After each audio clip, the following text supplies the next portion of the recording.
અંકલેશ્વરના તાડફળિયામાં રહેતા આશિફ ઉર્ફે સલમાન નઝીર પઠાણ સાથે અન્ય ધર્મની યુવતીએ પ્રેમ લગ્ન કર્યા હતા.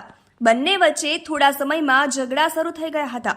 યુવતીએ તેના માતા પિતાને જાણ કરતા તેઓ દીકરીને સાસરે આવ્યા હતા અને આશિફે તેના મામાના ઘરે સમાધાન કરવા માટે તેઓને લઈ જતો હતો.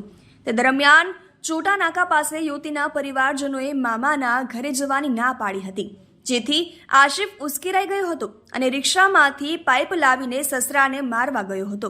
પણ આ સમયે સાસુ વચ્ચે આવી જતા તેની આંગળીમાં પાઇપ વાગી જતા હાડકું બહાર આવી ગયું હતું. સાસુએ તેના જમાઈ સામે પોલીસ ફરિયાદ નોંધાવતા કેસ અંકલેશ્વરની કોર્ટમાં ચાલતો હતો. કેસની સુનાવણીમાં સરકારની વકીલની દલીલોને ગ્રાહ્ય રાખીને ન્યાયાધીશે આરોપીને 2 વર્ષની સખ્ત કેદની સજા અને ₹2000નો દંડનો હુકમ કર્યો હતો. તહેલકા ન્યૂઝ સાથે રિપોર્ટર અવ્વી સૈયદ, અંકલેશ્વર.